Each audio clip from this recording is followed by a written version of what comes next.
মারামারি করছো না গালাগালি করছো? গালাগালি করছো না আলেমদেরকে মুখ করছো? মাদ্রাসার পক্ষে ছিল না বিপক্ষে ছিল?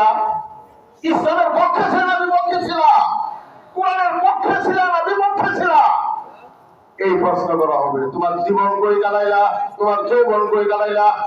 3 নম্বর প্রশ্ন, সম্পদ কেমনে উপার্জন করছো? 4 নম্বর প্রশ্ন, কেমনে খরচ করছো? আমাদের দেশে যে সমস্ত বাবাজিরা চাঁদাবাজির মাধ্যমে, ডাকাতির মাধ্যমে, সন্ত্রাসীর মাধ্যমে, বিভিন্ন নিশা জাতীয় দ্রব্য বিক্রির মাধ্যমে, চালচক্রের মাধ্যমে, জুগার মাধ্যমে, অন্যের সম্পদ হরণ করার মাধ্যমে সম্পদ হরণ হয়েছ, চিন্তা করে দেখো তুমি ওই দিন কি প্রশ্নের উত্তরটা দিবা?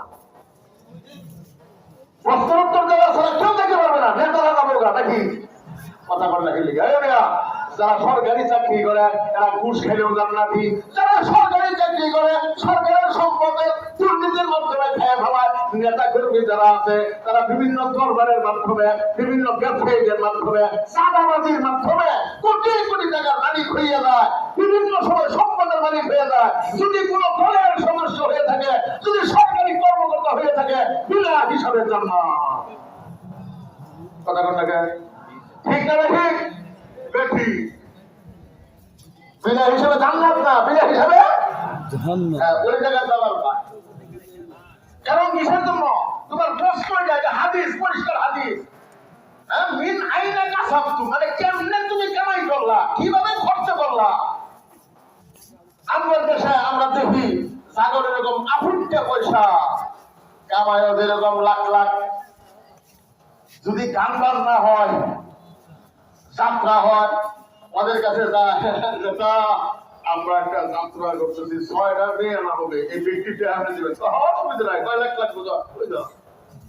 আর বসে মাঝে এখানে ওই দিদি আমার টেহা আছে, আসো টেহা নাই, তারা তো হাওয়া টেহা নাই, ব্যক্তি চুর চুরের টেহা তো বোঝা করে চাকরা দিই মস্তানির টেহা, এটা টেহা না তো, এটা টাকা না। কেন?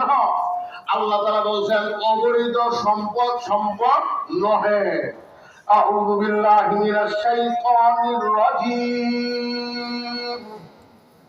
ওয়ালাকাদ কাররামনা বানি আদম ওয়া হামালনাহুম ফিল বাররি ওয়াল বাহর ওয়া রাযাকনাহুম মিনাত তাইয়্যিবাত।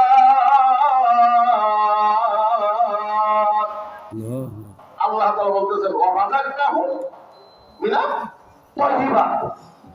এই মিয়া আপনারা সেলু সালাম কি সালাম না? এই রসনা সেলু মিশন চালান না? সেলু মিশন খাবার কি?